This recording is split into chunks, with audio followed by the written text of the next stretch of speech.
¿Cómo están? Bienvenidos, buenas noches. Día miércoles, nos vamos acercando a las 12 de la noche. Tiempo de abordar temas editoriales en El Informante, como es la tradición desde hace ya 5 años aquí en TVN. Ha sido un día muy movido, además, con estas pugnas que se vislumbran dentro del gabinete, la supuesta salida del ministro de Hacienda, una cuestión que fue desmentida durante la tarde, pero en fin, vamos a hablar del conflicto que se está viviendo en la zona sur del país a propósito de la quema de camiones, la postura que han asumido los dirigentes camioneros, los parlamentarios, el gobierno, frente a un nuevo episodio de violencia. De eso vamos a estar debatiendo más adelante. Pero vamos a comenzar esta primera parte del programa con un tema que nos parece que también es relevante. La presidenta Michelle Bachelet, o al menos desde el gobierno, se ha anticipado que antes del término de esta administración se va a cerrar el penal de Punta Peuco. Y hay voces, digamos, contrapuestas que se han escuchado. Y vamos a tener un debate, precisamente, entre otras cosas, sobre precisamente la existencia de este penal y qué significa también su emblemática existencia y también su cierre. Para acercarnos primero a la discusión sobre un tema que suele aparecer y generalmente cuando se acerca el mes de septiembre, el de los derechos humanos, primero tenemos la nota de nuestro periodista, Rodrigo Cid. Con 89 años, el general en retiro del ejército Héctor Orozco Sepúlveda se convirtió en condenado de mayor edad que ingresa al penal de Punta Peuco. El ex uniformado deberá cumplir una sentencia de 10 años y un día por homicidio calificado. No sabe dónde está. Hay que corregir Llegó el audio. allá en Está con pijama redes, ¿cachai? y No se con entiende. una bata de vestir, Ahí así sí. estaba, y los demás compañeros de allá militares lo recibieron muy bien y con mucho afecto. Uno le prestó sábanas para la cama, para donde iba a dormir. Tiene que haber pensado que está en uno de los tantos regimientos en la cual estuvo a través de su vida. Y después, tanto que le dijo a su sobrino, le dijo, mañana me voy, le dijo. Se no tomó conciencia de dónde ni nada.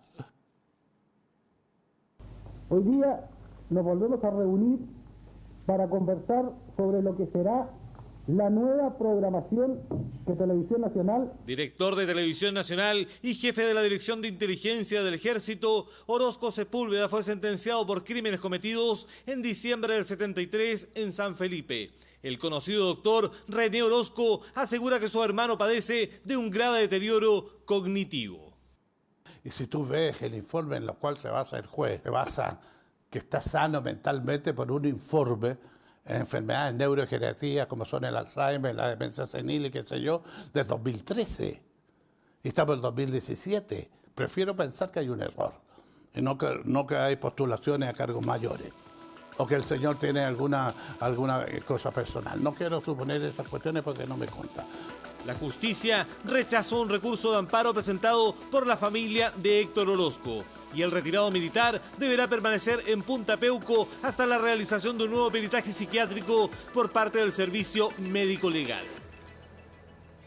Aquí hay un sistema judicial que fracasó, perdona que se lo diga. ¿Por qué el sistema judicial hoy día está condenando y no lo hizo en forma oportuna, eficaz, en el momento que correspondía? No hubiéramos evitado personas condenadas a los 80, a los 90 años. Si hoy día una persona que ya en avanzada edad recién se pudo hacer efectiva su responsabilidad penal, parte de la responsabilidad de la tardanza es del mismo autor, que eludió sistemáticamente y contó con protección institucional para no responder de sus crímenes ante la justicia. El artículo 687 del Código de Procedimiento Penal establece que si un condenado sufre de enajenación mental, podrá cumplir la sentencia fuera de la cárcel. Pero factores como la edad o el padecimiento de enfermedades terminales no se consideran. Yo creo que este es un vacío legislativo. Y ya hace varios meses señalé que yo soy un convencido que por lo menos en relación con esta última materia, enfermos terminales, Chile debería legislar, debería normarlo, como ocurre en la mayoría de los países desarrollados. Hace algunas semanas, la justicia alemana determinó que Oskar Gröning, el llamado contador de Auschwitz, deberá cumplir su condena en la cárcel. 4 años de presidio por su calidad de cómplice en el asesinato de 300.000 judíos. El ex nazi tiene 96 años. Allí el tema es la no prescriptibilidad del delito. Y eso es muy importante, independientemente de la edad que tenga el responsable, que va a tener que responder ante la justicia, y el caso alemán es un ejemplo típico de un crimen de lesa humanidad que no ha prescrito y que por lo tanto el responsable es juzgado, aunque tardíamente es juzgado. Y como los delitos de lesa humanidad no se aplica la prescripción, los tribunales pueden dictar sentencia por un delito cometido hace más de 40 años. Crímenes donde cobra plena vigencia esa máxima de que la justicia tarda, pero llega. ¿Tiene sentido que una persona de 92 años como el general Orozco y otros como ya han fallecido hayan entrado a cumplir sentencia no teniendo conciencia alguna? Perdón, si no tienen conciencia, no solamente el cumplimiento de la pena, no tienen conciencia ni siquiera de dónde están.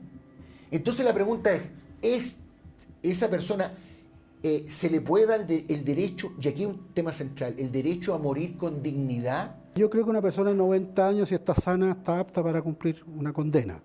Si la persona está enferma de una enfermedad terminal, se harán los peritajes correspondientes por las autoridades correspondientes para evitar algún tipo de fraude en esto, que señalen si efectivamente está en una situación terminal o si está demente, por ejemplo. No tiene sentido mantener a una persona demente privada de libertad. Todos los individuos tenemos derechos humanos y que los derechos humanos son válidos para todo el mundo y esos derechos tienen que respetarse. Y a veces existen situaciones en las que por consideraciones de humanidad incluso los delincuentes de lesa humanidad pueden acceder a ciertos beneficios. El doctor Orozco criticó duramente al Poder Judicial por la sentencia dictada en contra de su hermano. ¿Qué quieren? Que de repente oficiales jóvenes digan, ¿se terminó esta cuestión? ¿Y volver a cosas del pasado? No, hay que aplicar la ley. Pero una cosa es la justicia y otra cosa es la venganza. Ni impunidad, pero tampoco venganza. Simplemente tratemos de contar con una legislación que haga justicia. Razones humanitarias, igualdad ante la ley, crímenes de lesa humanidad. Componentes de un tema controvertido y que tiene a Punta Peuco nuevamente en el centro del debate. Conversamos esta noche con Javiera Paravas, a quien le agradecemos el que nos acompañe, hija de José Manuel Paravas, ejecutado durante la dictadura. Gracias por estar aquí, bienvenida. Buenas noches. Buenas noches. Solange Robert, vocera de la agrupación Hijos y Nietos Prisioneros del Pasado e hija de Emilio Robert, condenado. Gracias por estar aquí, bienvenida. Buenas noches. Gracias a ti, José Déjame Manuel. preguntarte primero, Solange, ¿cuáles son los objetivos que tiene esta agrupación? Bueno, uno de los principales objetivos, obviamente, es poder ayudar a las familias de las personas que están privadas de libertad, contenernos, apoyarnos y a su vez, como ONG, un trabajo netamente humanitario. ¿Existe hace cuánto? Hace muy poco, recién estamos empezando, hace 2 años. Perfecto. Javiera, ¿por qué es necesario cerrar el penal de Punta Peuco? A ver, yo creo que el penal de Punta Peuco va en contra de uno de los principales principios del derecho, que es la igualdad ante la ley. El penal de Punta Peuco es el único que cumple con condiciones de beneficio para los que están privados de libertad. Me mandaron un informe de que por cada peso que invierte el Estado en un preso común, invierte 3 pesos por las personas que están en este recinto penitenciario. ¿Quién te envió ese informe? Perdona, para saber salió en la prensa hace algunos ¿Pero años. un informe oficial, es Sí, un cálculo hecho un- por Gendarmería? ¿Por quién? Sí, por Gendarmería fue entregado el año 2013, eran Perfecto. 5 por la gente que estaba en el penal Cordillera y 3 pesos por las que estaba en Punta Peuco. Pero además de eso, quiero decir que las personas que están hoy día cumpliendo su privación de libertad en el penal de Punta Peuco cometieron los crímenes más graves que la humanidad puede conocer, como son los crímenes de lesa humanidad a los que se refería Héctor Salazar. Estos crímenes, yo quiero recordar, no fueron hechos en contra de las personas que fueron asesinadas, torturadas, desaparecidas, sino que fueron hechos en contra de la comunidad de Chile, de la humanidad. Y por eso la comunidad internacional, a través de la Declaración de Derechos Humanos, del Estatuto de Roma, de la Comisión Interamericana de Derechos Humanos, se ha puesto de acuerdo en que estos crímenes son imprescriptibles y que por lo tanto no son amnistiables. ¿Por qué es necesario, en cambio, Solange, según ustedes, mantener abierto el penal de Punta Peuco? Porque no vemos en realidad ningún motivo técnico ningún motivo social, no ayudamos en nada a disminuir el hacinamiento carcelario, y Punta Peuco es una cárcel como cualquier otra. Y ojalá todas las cárceles fueran como la de Punta Peuco. Creo que todas las personas privadas de libertad merecen tener agua las 24 horas del día cuando hay luz, porque usan bombas y también nos quedamos sin agua. Creo que es lo mínimo que merece una persona que está privada de libertad. Obviamente no tenemos camarotes y no existe el mismo hacinamiento, porque es gente de edad, es gente en silla de ruedas, es gente que no puede caminar, es gente amputada, es gente enferma terminal. Ahora, yo estuve revisando efectivamente informes del Poder Judicial y del Instituto Nacional de Derechos Humanos, y en esos informes dicen que la situación en la que están las personas de Punta Peuco comparativamente al resto de los penales es una situación de privilegio si uno lo compara con el resto de los complejos penitenciarios del país. ¿Cómo entonces se entiende la existencia de un penal de una categoría respecto del resto? Mira, nosotros, para empezar, fue el gobierno de la nueva mayoría, a través de un decreto, que mandó crear Punta Peuco. Nosotros no pedimos ningún tipo de privilegio. Y según el mismo Instituto Nacional de Derechos Humanos, Punta Peuco cumple con los estándares mínimos que debiera tener una cárcel. Ojalá todas las personas privadas de libertad pudieran tener esos estándares mínimos. Ahí hay un punto, Javiera, porque efectivamente si uno considera los estándares de Punta Peuco no debiesen ser el resto de las cárceles, que sabemos que en Chile efectivamente tienen un problema deficitario, de hacinamiento, de funcionamiento y de recursos, ser más bien hacia Punta Peuco y no al revés, no igualar hacia abajo en términos de condiciones carcelarias mínimas. Yo estoy totalmente de acuerdo con lo que ha planteado Solange, en el sentido de que hoy día, y lo que estás planteando tú, que hoy día las condiciones de los reos en general en Chile son muy por debajo de los estándares. Ahora, habiendo un solo penal en Chile que cumpla con condiciones mejores, no tiene ninguna lógica que ese penal sea para las personas que han perpetrado los crímenes más horribles que nuestro país ha conocido. Entonces, yo propongo que hagamos un movimiento por el mejoramiento de las condiciones carcelarias de todos los presos, pero no que hayan las personas que con recursos del Estado, insisto, torturaron, asesinaron, hicieron desaparecer a la gente, gocen de privilegio cuando fueron los que cometieron crímenes en contra de todo nuestro país. Los condenados por derechos humanos, solamente para entender bien en tu lógica, ¿merecen trato igualitario respecto de otras personas, de otros condenados? A ver, yo creo en los derechos humanos y creo que los derechos humanos son para todas las personas. Ahora, las condiciones para procesar y condenar a las personas que cometieron crímenes con el apoyo del Estado, pagados por el Estado, en contra de los chilenos y chilenas, en este caso, a los que debían defender y cuidar, por supuesto que tienen otro estatus jurídico. Eso no es una definición que la haga yo como familiar de una víctima y nieta de un desaparecido, sino que ese es el derecho internacional el que hace esa definición. Ya, Solange, tú has argumentado también que el Estado tiene que garantizar la salud de quienes están privados de libertad, la Organización de Naciones Unidas, la Organización Mundial de la Salud, la OMS también, todos los pactos que Chile ha ratificado en la historia hablan efectivamente de esto. Tengo la sensación de que lo que tú planteas es que el Estado no está garantizando ni siquiera eso. Bueno, lamentablemente el Estado, y hoy día en la actualidad Gendarmería no puede cumplir con todas las necesidades de Punta Peuco, de Colina y de todas las cárceles de Chile. Yo conozco la penitenciaría, conozco también la cárcel de Arica y me consta el estilo, la calidad de vida que tienen la gente que está privada de libertad. Concuerdo plenamente con lo que dice Javiera. Yo creo que Chile, nuestra sociedad, nuestro Estado, está en deuda con las personas que están privadas de libertad en este momento. ¿Cuál es el problema que ustedes observan en Colina 1? Porque lo que se ha dicho es que lo quieren trasladar a un recinto en Colina 1 dentro de lo que antes históricamente era la enfermería, que entiendo que se está modificando para poder recibir a los reclusos que están hoy día en Punta Peuco para trasladarlos hasta allá. Yo conozco lo que recién se inauguró de Colina, no conozco esta parte de la enfermería ni lo que se está habilitando. Tampoco pido privilegios, ni estoy hablando por la gente que está en Colina o en Punta Peuco presa. Yo estoy hablando por las familias, por los hijos, por los nietos, por las esposas que estamos sufriendo.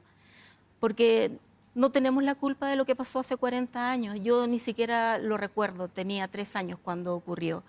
Y estamos llevando un yugo que no nos corresponde. Vamos a hablar de eso en un momento más, el qué significa ser hijos de. Me parece que es interesante también que lo miramos y que se contrapongan y se compartan, si es posible, también esas experiencias. Antes, déjame abordar otro tema que también aparecía aquí en la nota, Javier, y me gustaría tu opinión también, Solange.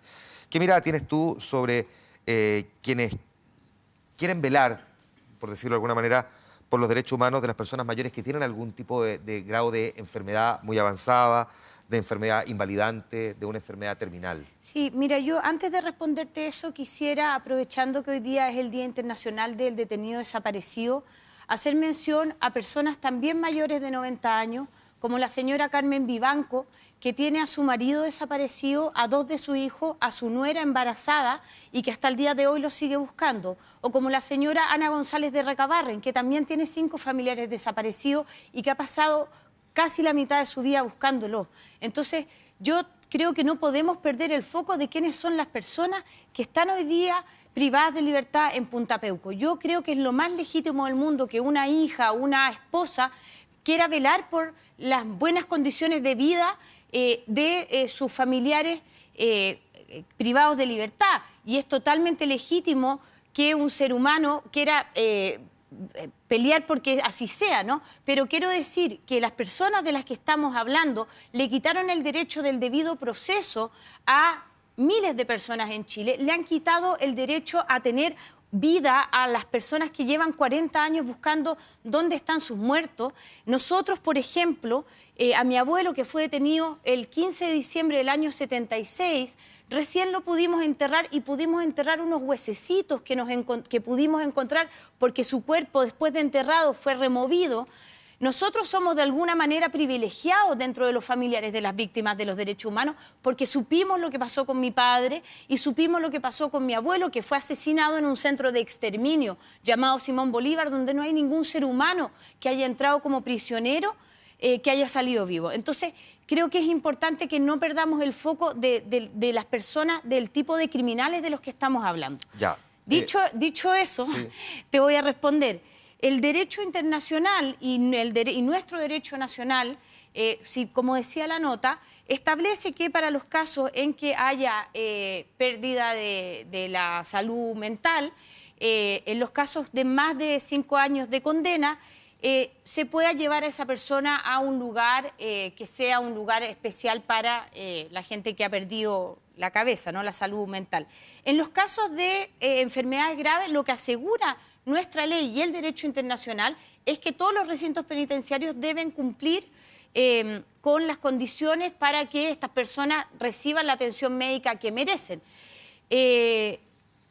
Efectivamente, hay gente que va a cumplir su condena y va a morir dentro de la cárcel. Es una situación terrible. Yo no digo que no sea así, pero eso es lo que establece el derecho y yo creo que es la sociedad chilena la que tiene que responder estas preguntas y sobre todo las preguntas de qué pasa con las violaciones de los derechos humanos que hasta el día de hoy no han sido resueltas. ¿Qué respuesta crees tú que tiene la sociedad chilena frente a este punto de las personas que están enfermas y privadas de libertad, mayores de edad? Yo creo que justamente es un tema fundamental.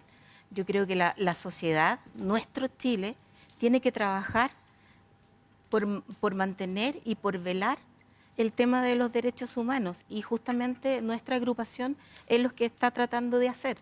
Nosotros hemos pedido información a Gendarmería, obviamente es bastante difícil de recopilar y hemos tratado de ver otros casos de adultos mayores en otras cárceles para ayudar, para promover algún tipo de ayuda, algún tipo de reinserción, porque si bien la justicia, tal como lo dice Javiera, debe investigar y debe castigar un delito, también busca reinsertar a la gente. Y eso no se está haciendo con nuestros familiares. ¿Son delitos de lesa humanidad por los cuales están detenidos? Porque tú tienes una mirada distinta frente a esto. Yo tengo una mirada distinta porque recién en el año 2009 fue tipificada la ley con los delitos de lesa humanidad. En todas las sentencias de nuestros familiares dice homicidio, secuestro en ninguna parte dice delito de lesa humanidad. Ahora, con relación a la igualdad de la cual habla Javiera, y que en mucho de lo que ella plantea le encuentro razón, y me parece terrible los casos que ella menciona, y realmente lamento mucho el dolor de tantas familias que todavía tiene esas heridas profundas, igual que nosotros.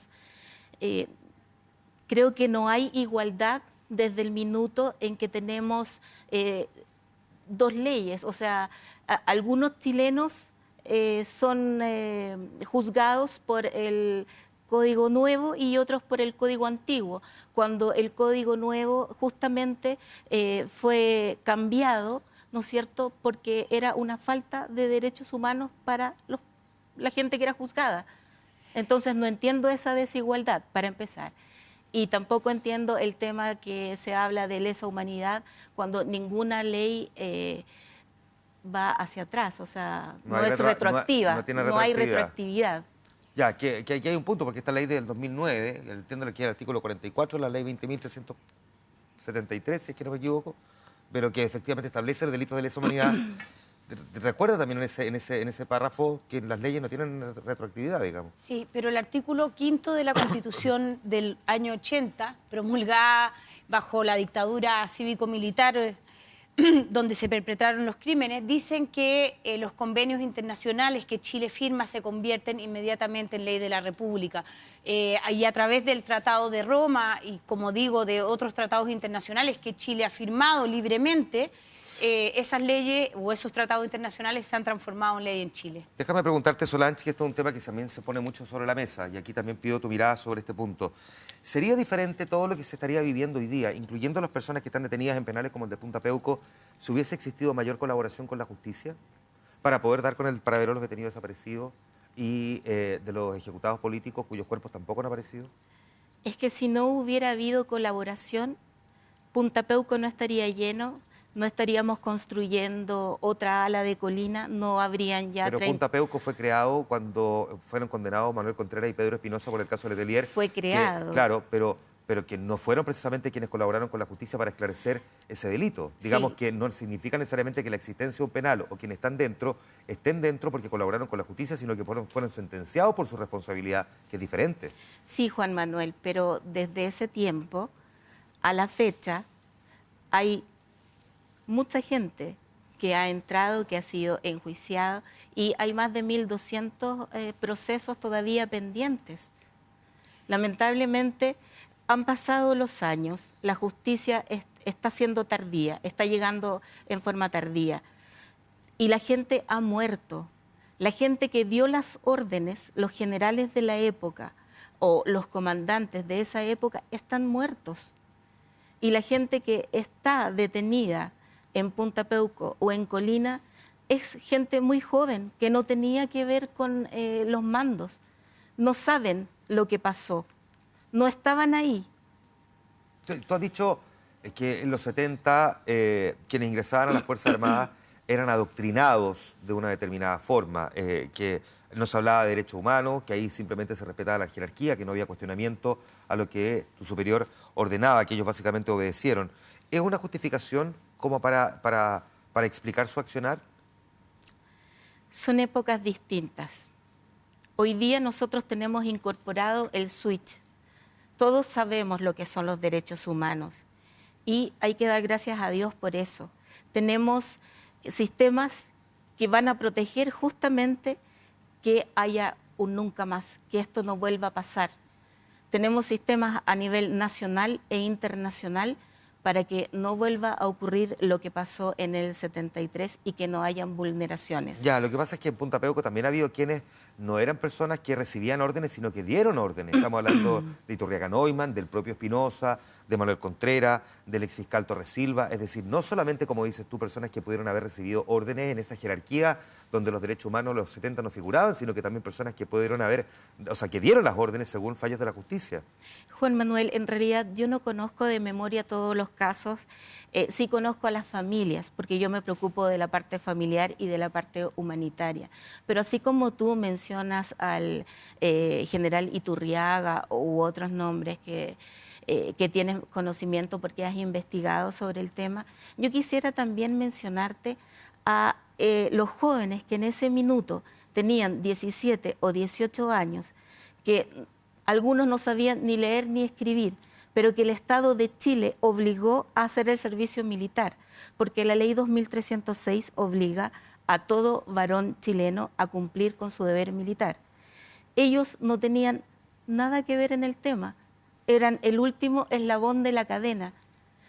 Chile los obligó, el Estado de Chile los obligó a hacer el servicio militar. Estaban ahí sin pedirlo, en un lugar equivocado, a la hora equivocada, y hoy día están cumpliendo una pena y con una responsabilidad que no les corresponde. ¿Qué mirada tienes, Javiera, tú frente a este último punto que acaba de tocar Solange? Mira, son varios, cientos y miles de personas que les tocó en ese momento estar en el Ejército, en Carabineros de Chile, en la Armada y en la Fuerza Aérea, que se negaron a asesinar. Porque si bien puede ser que hoy día haya más gente que conoce la doctrina de los derechos humanos, yo creo que todos sabemos que tú no puedes asesinar a alguien porque alguien te dio una orden, o sea, menos siendo parte de las instituciones del Estado. El debido proceso, la investigación para condenar a alguien es algo que todos sabemos y no es que haya aparecido en los últimos 10 años. Quería además recordar una noticia que salió hace algunos meses que a mí me ha llenado mucho de esperanza, que es que en Argentina se creó una agrupación de hijos y nietos de violadores a los derechos humanos, que lo que están haciendo ellos es pedirle a sus familiares que rompan los pactos de silencio y entreguen la información que tienen, porque para ellos el dolor, que es ser parte de una familia que participó de crímenes tan terribles, es su máxima preocupación. Y ellos se han dedicado a hacer un trabajo hacia sus padres, sus tíos y sus abuelos, pidiéndoles que entreguen la información a las familias que hoy día no saben lo que ocurrió con su familia y haciendo campaña con sus mismos familiares. Yo creo que esa lección de humanidad que nos están dando esos familiares es algo que nos hace seguir teniendo fe y esperanza en los seres humanos y en la humanidad. ¿Es un escenario posible en el mediano plazo que algo así ocurra en Chile? O sea, yo tengo la misma fe que tiene Javiera. Nosotros estamos por la reconciliación y por un trabajo en conjunto. No queremos separaciones, no queremos divisiones. Nosotros queremos liberarnos de una vez por todas de esta cruz, de este pecado, por llamarlo de alguna manera. ¿Qué están haciendo para liberarse de eso? Digo, en la práctica. Aquí Javiera cita un caso concreto que efectivamente el de Argentina, en esta agrupación donde están pidiendo que se rompan los pactos de silencio, que se entregue información. ¿Qué hacen ustedes para liberarse de ese yugo, como lo has descrito en algún momento? Bueno, como te comenté, nosotros estamos trabajando por todas las personas privadas de libertad, no solamente por la gente de Punta Peuco y de Colina. Nosotros conversamos, obviamente, con nuestros padres, pero también tienes que entender que por su idiosincrasia, ¿no es verdad?, por la educación que recibieron de hace ya 40 años. Yo recién vengo a enterarme de los juicios que hay, o incluso de los juicios a los que asiste mi padre o que tiene la firma mensual hace 20 años, cuando yo tenía 20 y tantos. Entonces, ellos obviamente como padre o como madre resguardan o resguardaron, para bien, para mal, si tú lo quieres, tratan de proteger a la familia y uno no estaba enterada de su trabajo. En realidad uno no estaba pendiente. Yo recuerdo navidades en que mi papá, por ser piloto, andaba volando o andaba en el extranjero, y cuando llegaba, obviamente que quería compartir tiempo con él, pero no le preguntaba, papá, ¿dónde volaste? ¿Qué hiciste? ¿Qué es lo más difícil para ti, Solange, ser hija de? Bueno, siempre estigmatizada desde el colegio, que yo tenía bullying. Tenía a todos los cuartos medios o los segundos medios alrededor mío gritando, asesina, asesina, tu padre es un asesino. Tengo a mi hijo también que recibió bullying en su colegio y recién me vine a enterar este año. ¿Tu hijo tiene cuántos años hoy día? Hoy día tiene 18. 18. Y durante muchos años fue llamado, al igual que otro chico de un curso paralelo, los niños de Punta Peuco. Al margen, por supuesto, de lo obvio, el drama y el dolor que ha representado para ti el haber perdido a tu familiar y particularmente a tu padre, la carga de ser hija de... ¿Cómo la has llevado? ¿Qué ha sido lo más difícil de ser hija de, Javiera? A ver, yo creo que lo más difícil, porque insisto que nuestra familia es una familia privilegiada, aunque suene extraño, dentro de las familias víctimas de la represión, ¿no? Yo creo que lo más difícil es convivir con gente que todavía no sabe qué ocurrió con sus familiares. Es tener a mi hermano que tenía 1 año y medio cuando mi padre fue asesinado, que hasta el día de hoy no logra recordar a su padre. Es impresionarme de la entereza que tuvo mi madre para lograr criar a 4 hijos sola, habiendo tenido a su padre asesinado anteriormente.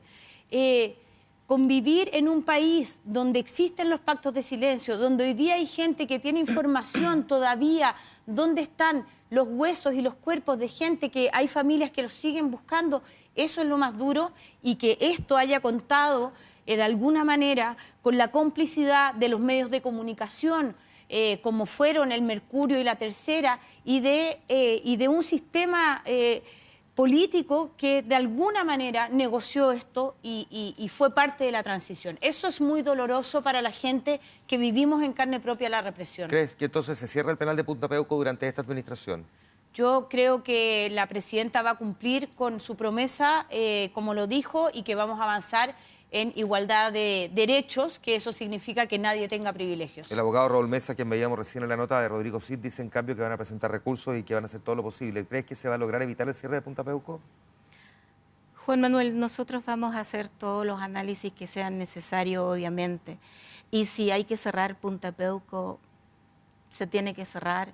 Lo único que nosotros pedimos es no tener a nuestros familiares, personas de no tercera, sino que ya de 4ª edad, con esta incertidumbre, con este pánico diario, nocturno, no solamente de los que están presos, sino que de toda la familia. Porque ¿cómo crees que nos sentimos los hijos y nuestras madres?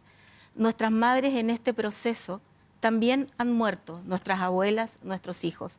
No podemos dormir, también nuestros hijos van al psicólogo, también estamos en tratamiento y, por favor, no queremos que nuestros padres mueran, eso es lo que pedimos. Si van a ser trasladados, por favor, que hayan ambulancias. ¿Cuántas ambulancias se necesitan? Estamos a más de 50 minutos de Santiago, del centro asistencial más cercano. Hay gente que va a tener ataques cerebrales, ataques cardíacos y muchas otras patologías. Eso es lo que pedimos, no pedimos privilegios, queremos resguardar su seguridad, su integridad.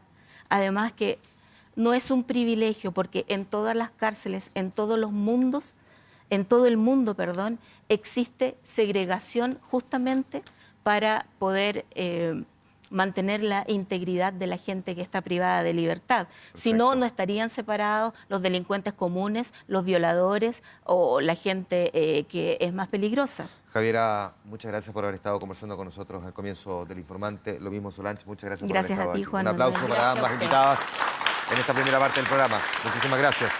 La pausa comercial, la situación compleja que se vive en el sur del país, la quema de camiones y un conflicto que pareciera no tener solución. Vamos a ver si al menos hay miradas que permitan confluir hacia cierta perspectiva sobre lo que está pasando con el conflicto mapuche. Volvemos de inmediato. Espérenos.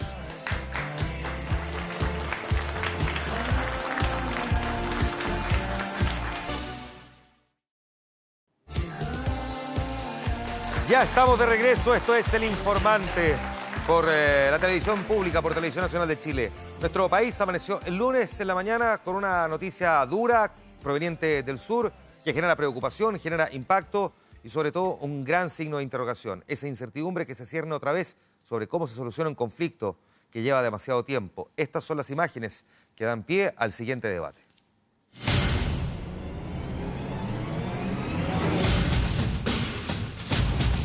Es el ataque incendiario a camiones más grande que se haya registrado en el país. 29 máquinas fueron destruidas por encapuchados que usaron antorchas para prenderle fuego mientras amenazaban al guardia de la empresa.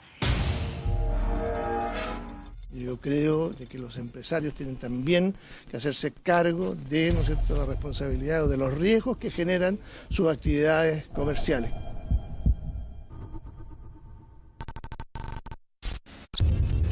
Nosotros, cuando hay riesgo de la vida de las personas, invocamos siempre la ley antiterrorista, que este es el caso.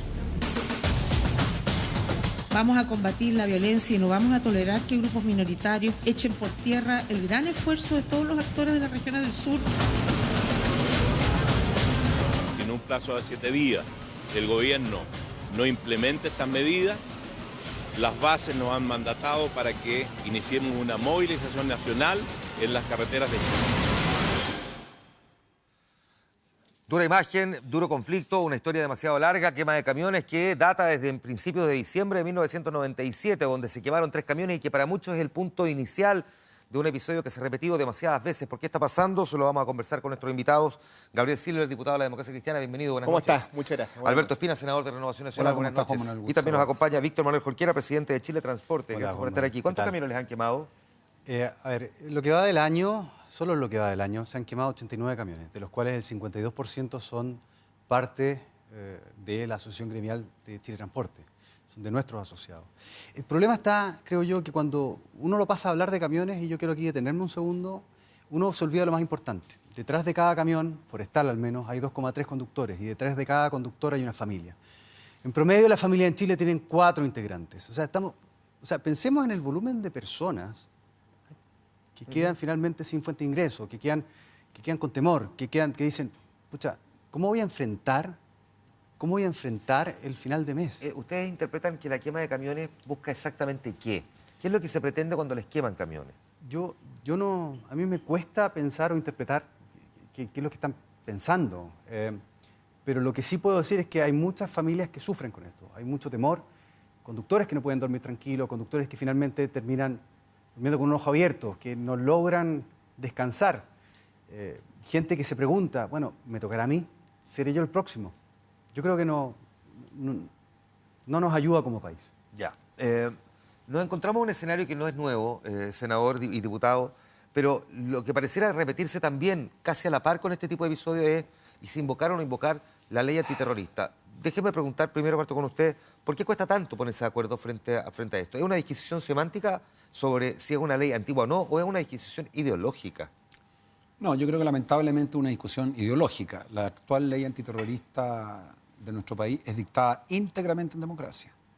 Fue dictada cuando hicimos la ley Cumplido el año 1990, en el gobierno de Patricio Aylwin. Se modificó una norma que establecía que podía ser considerada por la Convención Iberoamericana de Derechos Humanos, que establecía una presunción legal, y por lo tanto esa norma se sacó. Y no hay ninguna razón que justifique que frente a hechos de la gravedad de lo que someten en la Araucanía, que se hacen no con el propósito de cometer un delito común, un robo o un asalto, sino que intimidar, amedrentar a un sector de la población de ser víctima de delitos de la misma naturaleza, como dice la ley, debiera invocarse sin lugar a dudas. ¿Cuál es el temor ideológico de convocarla? O los que no la quieren convocar. En la izquierda, desde hace muchos años, ha existido la idea de que invocar la ley antiterrorista es de alguna forma exacerbar la represión. Y la verdad es que tiene una visión profundamente equivocada. En primer lugar, porque las comunidades mapuche son pacíficas. Y yo lo quiero decir desde ya. No confundamos a grupos terroristas como la CAM y como la UAM, que lo que pretenden es expulsar a las personas del sector donde viven. Esa fue la razón por la que asesinaron brutalmente al matrimonio Luxing en Macay. Y a los camiones, Víctor, los queman porque no quieren que circulen por ahí. Y si tú ves todos los letreros que dejan, dicen que ese territorio pertenece única y exclusivamente a ellos y por lo tanto hay que expulsar a los 750.000 habitantes de la región de la Araucanía que no son mapuches, cosa que los mapuches no quieren. Entonces hay una cuestión ideológica de fondo. ¿Es ideológico o también tiene algún componente técnico? Porque hemos escuchado también abogados penalistas, participamos en un debate en vía pública el día lunes, donde también nos hemos dado cuenta de que la ley requiere un acercamiento a la época 2017, tenemos un código penal que tampoco ha sido cambiado. Por lo tanto, ¿es solo ideológico o también es técnico? A ver, siempre tiene un poco de todo. Quiero decir, tal vez desde el punto de vista político hubo cierta dilatancia inicial para aplicar con convicción, y yo hablo en primera persona porque es nuestro gobierno, yo soy parlamentario de gobierno, invocar la ley antiterrorista, pero ya en este gobierno, en 3 años y medio, se han presentado en 23 ocasiones. Quiero decir que finalmente creo que hay consenso respecto a qué es el mecanismo más idóneo para perseguir, a lo menos desde el punto de vista de las herramientas jurídicas, con el peso que implica esta institución desde el punto de vista legal, delitos de esta naturaleza. Ahora bien, que está obsoleta, y allí obviamente hoy día hay una propuesta también presentada por parte de este gobierno en el Senado que requiere urgencia, y aquí yo creo que vamos a estar de acuerdo que sea ralentizado respecto a que debiera ser ley de la República ya.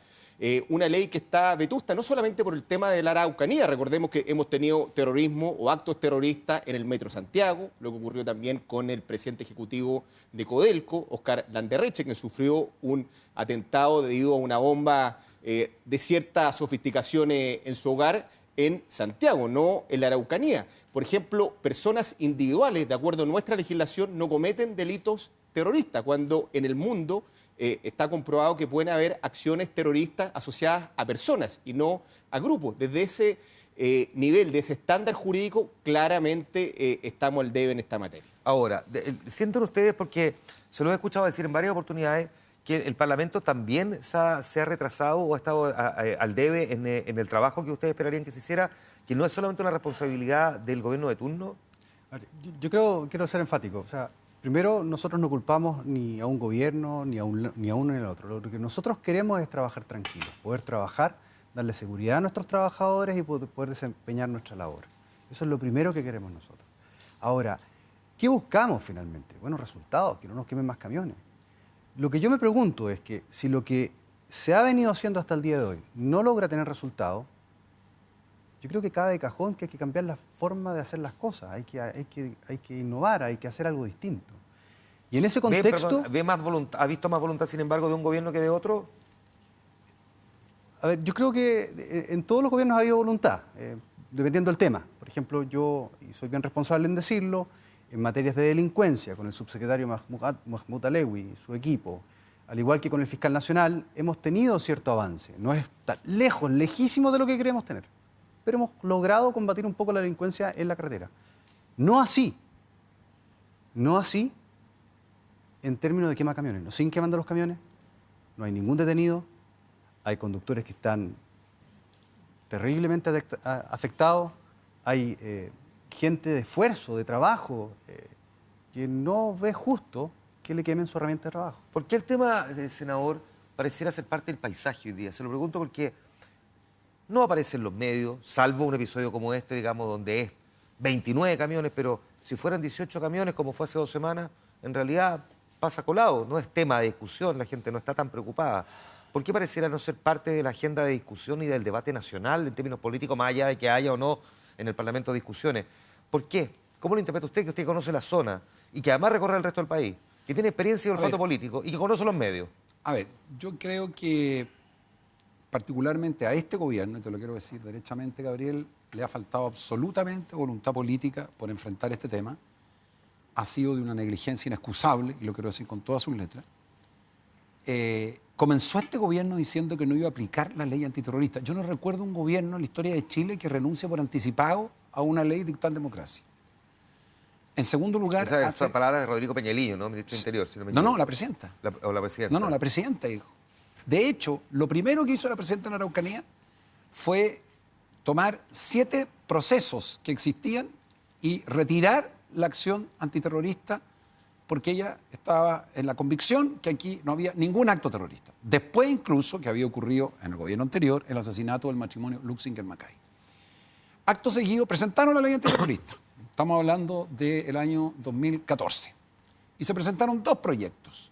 Un proyecto de Chile Vamos, que a mí me correspondió patrocinar junto a otros parlamentarios, senadores, y un proyecto del gobierno que se fusionaron.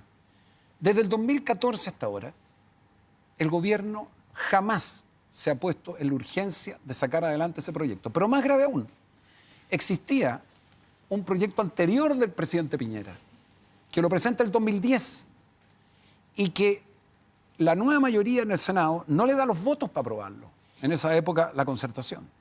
¿Y por qué es relevante? Porque ese proyecto otorga herramientas que son fundamentales para enfrentar a los grupos terroristas que existen en todas partes del mundo. Termino. Por ejemplo, un estatuto de protección de los testigos. El proyecto de Sebastián Piñera lo tenía y hasta el día de hoy no se ha hecho nada. Los agentes encubiertos, ¿cómo tú vas a poder penetrar a la UAM o a la CAM? Que entre paréntesis, este canal de televisión, yo no lo critico, para nada, hace un programa especial en donde se reúne con grupos o miembros de esa organización terrorista y yo digo cómo la policía no puede infiltrarlo. Informe especial. Sí. Entonces, resulta incomprensible para la gente de la Araucanía, a esta altura para la gente de la región de los ríos, para la gente de la región de los lagos, que no tengamos una ley, no es una cuestión del Parlamento, yo quiero aclararlo derechamente, si aquí en un régimen presidencial, quien pone las urgencias del presidente, y no la puso, y termino, y como no la puso, tenemos una ley que no otorga las herramientas, los instrumentos para que las policías puedan infiltrar a las organizaciones diputado, terroristas. ¿por qué no le pone la urgencia? ¿Por qué seguimos, digamos, tramitando, sigue estando ahí, durmiendo? ¿Cuál es la mirada que tiene usted? Porque alguna explicación tendrá que haber, ¿no? Primero, yo no quiero hacer de esto un panel legal porque obviamente la discusión va mucho más allá. Evidente. Segundo, digamos, pero dado que ustedes trabajan las leyes. Disculpa, Juan Manuel, tampoco abusar de la candidez de quien está acá, que hoy día que personas, porque no está esta ley presente, no están tras la reja. Yo quiero decir que al día de hoy, por delitos comunes o por delitos de incendio, no hay detenidos, salvo caso Luxinger Macay u otros, efectivamente. Podemos decir que la ley puede ser más gravosa, puede ser más alta, pero hoy día tenemos un tema persecutorio del punto de vista policial, investigativo, que no está dando resultados. Y ahí también tenemos que hacernos la gran pregunta, porque con o sin ley, la verdad es que, como digo, no tendríamos a nadie hoy día tras la reja. ¿Por qué no está dando el ancho? A ver, ya, derechamente, ¿por qué el trabajo policial y el trabajo de los fiscales no está dando el ancho? Ya vamos a hablar de las declaraciones del fiscal Labor. Sin hacer de esto un tema baladí, quiero decir que al día de hoy tenemos un general a cargo de las fuerzas, tenemos cerca de 1.200, 1.500 carabineros con dedicación prácticamente exclusiva al tema de la Araucanía y resguardo efectivamente de algunas personas que están con protección. No hablo de las comisarías, los retenes que siempre han estado en la región, sino que hablo derechamente de fuerzas que tienen esta dedicación a diferencia del resto del país. Creo que no digo tibieza en esta materia ni reniego de la posibilidad que puede tener Carabineros en esta materia. Uno ve las medidas que se acaban de tomar, se desplazaron 100 carabineros nuevos a lo que es San José de la Mariquina, un avión especial para visión nocturna, un helicóptero, drones, recursos especiales. El ministro Burgo inauguró estos carros Rosenbauer, si no me equivoco, que están dedicados al sector. Y la verdad es que uno suma y sigue y de verdad no vemos resultados investigativos sustantivos. ¿Por qué? Creo yo, y aquí podemos tener un cierto acuerdo efectivamente con Alberto desde el punto de vista de la investigación, de lo que es la inteligencia policial, sino que recordemos que es una zona muy vasta, sí efectivamente tenemos que hacer la diferencia, tal vez pedir explicaciones a nuestro sistema de inteligencia como la ANI, que creo que hoy día también está absolutamente obsoleto, más bien un gran recolector de información, pero no tiene ninguna capacidad desde el punto de vista operativo. Tal vez otro tipo de modificaciones, Juan Manuel, como llevar algunos juicios efectivamente a que el día de mañana puedan ser rendidos en Santiago y no en la Araucanía. No es para evitar que haya amedrentamiento y esas cosas. Exactamente. Ahí creo que podríamos avanzar bastante. A mí me sorprende y me sorprende positivamente porque veo que tenemos muchos puntos en común. Veo que de alguna manera, al parecer, estaría la voluntad para hacer un gesto político por parte, de, por lo menos, del Parlamento y de impulsar y cambiar la forma que se están haciendo las cosas. A ver, nosotros en conjunto con la CNTC, como Chile Transporte, entregó una carta donde se piden ciertas cosas. Esas cosas son cosas que, al parecer, según los que yo los escucho, están totalmente de acuerdo. O sea, yo no le... ¿Cómo va a ser malo que le pongamos ojo, que le pongamos recursos a algo tan grave como es el causar terror? Ahí me decían, si no estamos teniendo resultados, bueno, yo planteo o creo que hay dos caminos.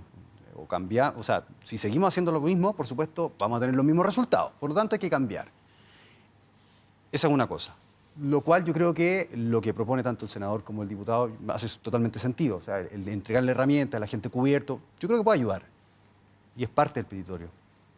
Y lo segundo, bueno, si no hay resultado, tendrá que haber un responsable. ¿Quién debería ser el responsable, según usted? Yo, la verdad que no lo tengo claro, pero yo creo que el Estado, porque independiente de quién esté gobernando, el problema está... El Estado al final suena como que todo, entonces... No, el pero ministro del Interior, el presidente de la República, el fiscal nacional, el general director de Carabineros. ¿Quién es? Bueno, alguien que esté a cargo de la zona y no está entregando resultados. ¿El intendente? No lo sé. Senador, yo no sé. Por ejemplo, otro punto que nosotros planteamos es que haya un delegado presidencial que tome el tema. O sea, démosle urgencia, démosle la importancia y la relevancia que tiene. Si no estamos hablando de, se robaron una cartera. ¿Sirve el delegado presidencial, senador? No, yo creo que para nada. Sinceramente, o sea, considero que es una petición que ustedes hacen en la desesperación que tienen, pero yo quisiera simplemente que miráramos el tema un poquito más global.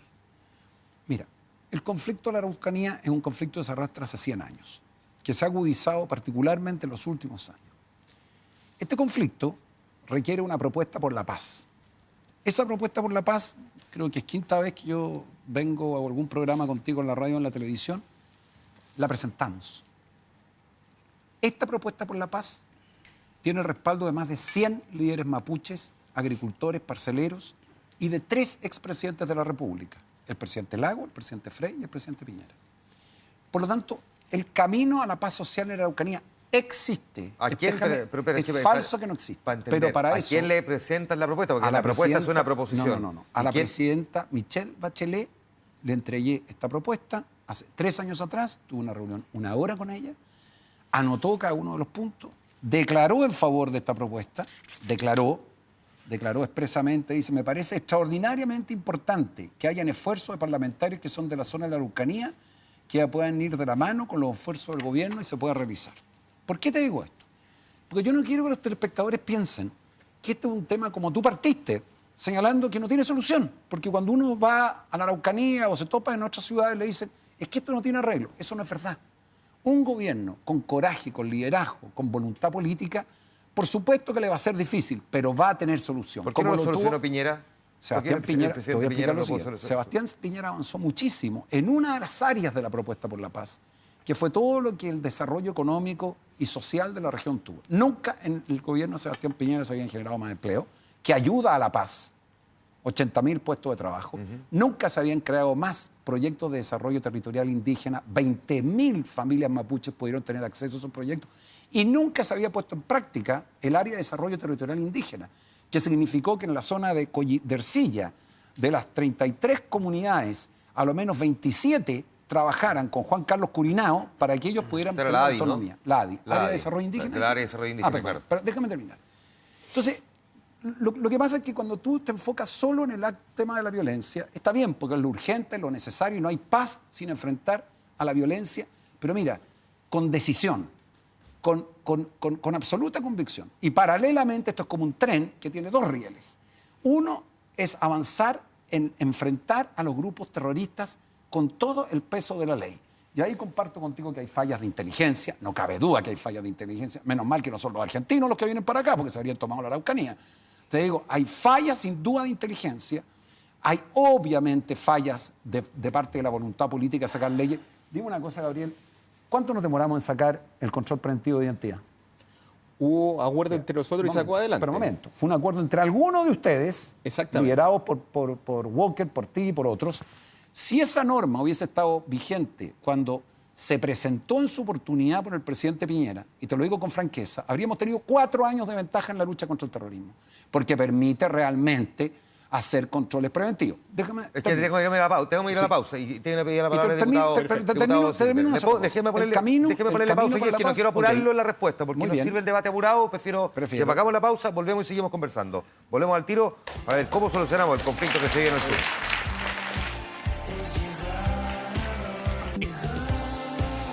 Estamos de regreso conversando sobre el conflicto que se vive en el sur. Ya no es solamente el conflicto de la Araucanía, región de los lagos, región de los ríos. Tenía pendiente ahí una respuesta, senador, pero antes aprovecho de complementarla con esta del diputado Silver.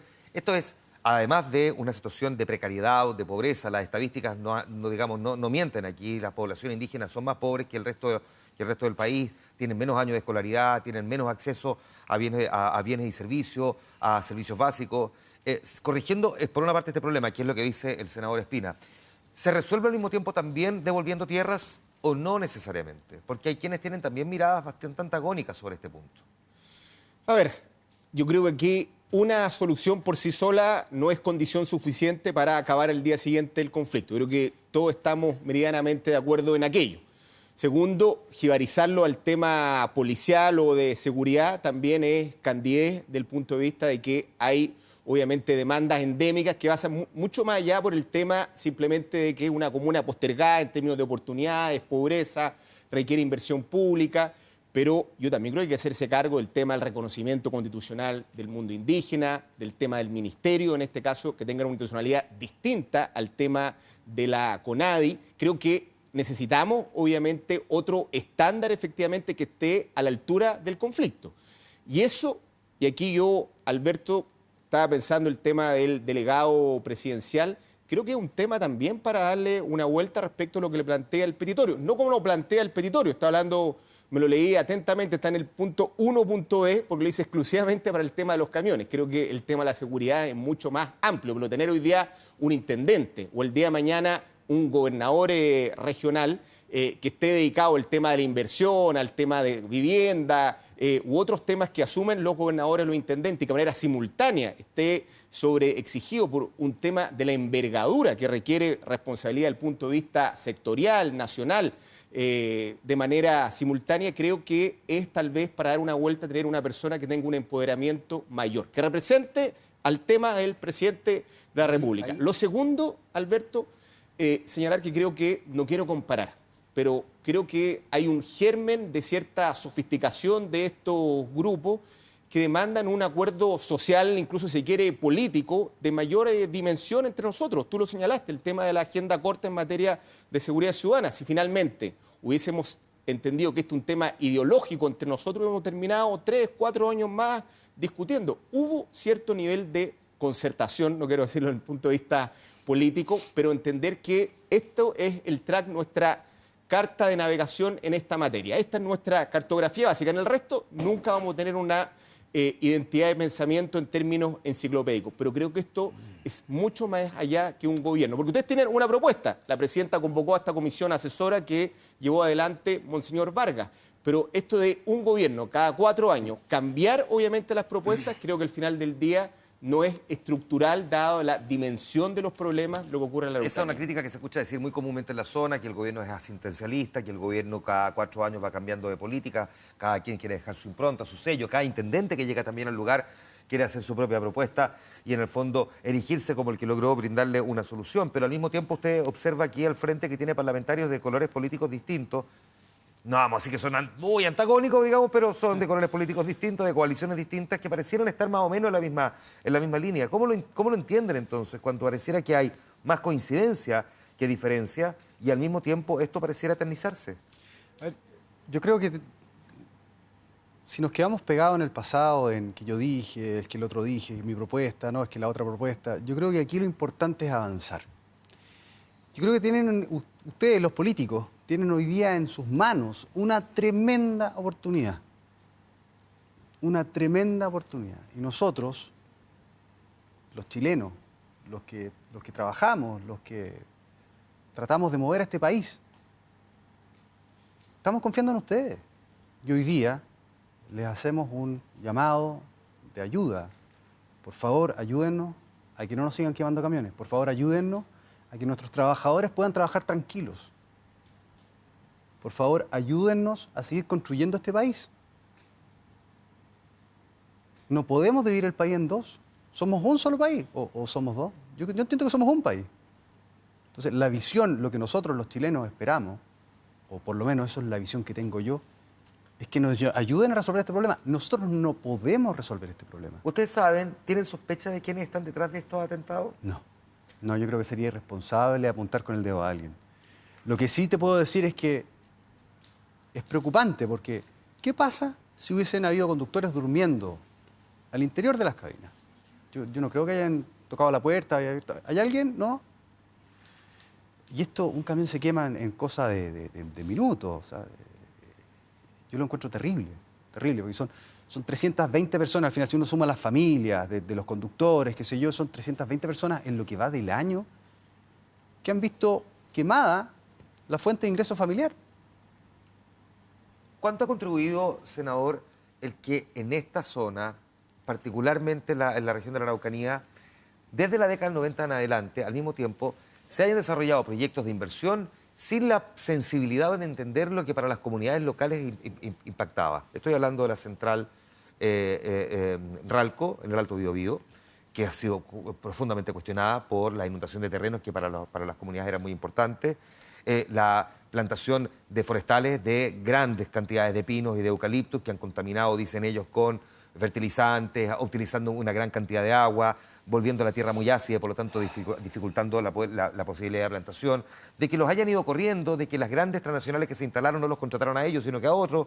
¿Cuánto, digamos, de las políticas aplicadas en la zona, que usted la conoce bien, digamos que vinieron a contribuir también a esto? Bueno, no cabe duda que algunos de los proyectos de inversión que se han hecho en la región de la Araucanía se hicieron sin tomar en consideración a no solo las comunidades mapuches, sino que los agricultores y parceleros. Y quiero señalar que la pobreza en la Araucanía no es de las comunidades mapuches, es también, junto a las comunidades mapuche, junto al mapuche, claro, es el agricultor y el parcelero que vive al frente. Por lo tanto, esa distinción a mí me parece inconveniente, porque viven exactamente la misma pobreza. En segundo lugar, yo conozco bien de cerca el problema de los camioneros, porque vivo, no vivo, pero fui mucho a la región. Dejo de ser senador ahora en marzo, pero fueron 16 años dedicados en cuerpo y alma de mi vida a la región de la Araucanía. Y conozco el drama que viven, porque una vez que se quema el camión, queda abandonado, solo, y la verdad es que hasta el día de hoy, yo he visto llorar en la moneda, frente al ministro del Interior, a conductores de camiones que quedaron en el desamparo más absoluto. Y por supuesto que a uno le parte el alma. A mí por lo menos me parte el alma. Y también hay parceleros, también hay agricultores que le han quemado su maquinaria, mapuches y no mapuches. Ya, pero eso aleja de la pregunta que le estaba haciendo. No, te hago primero el contexto. Frente a ese contexto, lo que uno tiene que ver, y ya te acabo de decir que efectivamente existen casos de inversiones que se hicieron en la región sin considerar lo que era el entorno en el cual debían hacerse, y eso obviamente exacerbó ánimos. Pero yo te quiero llevar a un punto distinto, que el problema de la Araucanía tiene una solución integral, que parte por luchar contra atacar firmemente a los grupos violentistas. Pero junto a eso, tú tienes que avanzar en la política de entrega de tierra. ¿Cuántas tierras son aquellas que aún se adeuden en virtud de títulos de merced al pueblo mapuche? Esa cantidad de tierras nunca se ha catastrado. ¿Y cuándo se le... Muy difícil considerando que los títulos, digamos, desaparecieron o fueron quemados. Yo tengo datos aquí de la CONADI que te dicen exactamente que fluctúan entre tantas y tantas hectáreas. Sí, pero esos datos son cuestionados por las propias comunidades. No, si las comunidades... Mira, yo he conversado con las comunidades, si las comunidades lo que quieren es sentarse en una UQIN, que es un consejo, dialogar, conversar y avanzar. Política de entrega de tierra, emprendimiento, crecimiento económico, respeto a sus tradiciones y cultura, lo que significa no solo el reconocimiento constitucional, sino que tener un consejo de pueblo parlamentarios. Yo soy partidario. No es muy popular, pero... a ver, en mi sector político... Sí, yo sé, no es popular. Yo soy absoluto y completamente partidario que existan representantes en una etapa, tal como existieron los maorí en Nueva Zelanda, que permita tener liderazgos mapuches en el Parlamento, que hoy día, como las comunidades mapuches, no son verticales, sino que son horizontales. Entonces ocurre que no tienen liderazgo reconocido por todos. Le hago la misma pregunta. Primero, parto por ahí. ¿Es partidario de que tengan representación parlamentaria por ley? No, yo soy absolutamente partidario. Yo creo que la expresión del punto de vista político es necesario, no solamente tal vez del punto de vista mapuche solamente, tal vez representantes aymaras o el día de mañana pascuenses. Hay que recordar lo que pasa en Isla de Pascua. Así es. Que hay una larvada demanda de autonomía, pero está ahí también muy presente, con una capacidad de movilización distinta. Entonces, como digo, creo que el tema de recursos no hace solamente la diferencia. Es parte de. El tema de seguridad también, pero esto es un tema político, el día que nosotros entendamos la envergadura y la dimensión de lo que ocurre en la Araucanía, creo que recién vamos a comenzar a hablar de las soluciones. Última pregunta, ¿qué falta para entenderlo? Dice, el día que entendamos, y uno dice, llevamos demasiado tiempo tratando de entenderlo. Es que muchas veces se entiende esto como una suerte de lista de supermercado. Por ejemplo, la tierra. Estos 4 años hemos entregado cerca de 33.000 hectáreas, por ejemplo. Hacemos una comparación del tema de las querellas. ¿Cuántas se hicieron en este gobierno o en otro? Cámaras de televisión, etcétera. ¿Cuántos kilómetros efectivamente se han cubierto por parte de la carretera? Este año 150 kilómetros, etcétera. Yo creo que el tema va, como digo, de otra dimensión y creo que la clase política está al debe en esta materia. Se me fue el tiempo ya, el senador. próximo gobierno va a tener un gran 10 desafío, segundos. en 10 segundos, que es tener el coraje de impulsar una propuesta integral. Y yo espero muy sinceramente, que de ser nuestro candidato Sebastián Piñera lo haga. Pero para eso termino con una idea, que tú nos puedes invitar después y podamos juntarnos, tú desde el Parlamento y yo probablemente como un ciudadano común y corriente. O ministro del Interior. No, si eso no hay que ver. Yo lo único que te digo, simplemente que podamos conversarlo porque esto va a tener que tener un acuerdo entre todos. ¿Sí? Y tú dejaste un desafío que debiera ser para todos los candidatos presidenciales. ¿Quiénes van a ser los que van a impulsar la propuesta por la paz social? Una última cosa, si en una semana no han cumplido el petitorio, ¿se van a paro? A ver, yo quiero separar acá. Nosotros no hemos, como Chile Transporte, jamás hemos hecho un llamado a paro. Lo que nosotros, y de hecho lo pusimos en la declaración que hicimos, nosotros estamos sosteniendo las bases por 7 días, que es lo que acordamos, de que los vamos a sostener 7 días. Y si no tenemos respuesta, bueno, de ahí quedan en libertad de acción. Cada quien quedan en libertad toma de su acción. propia decisión. Perfecto. Les quiero agradecer a los 3 el que hayan estado conversando con nosotros en un tema que usted sabe, siempre ha estado presente aquí en El Informante. Muchísimas gracias, a los 3. Nos vamos a la pausa. Volvemos de inmediato.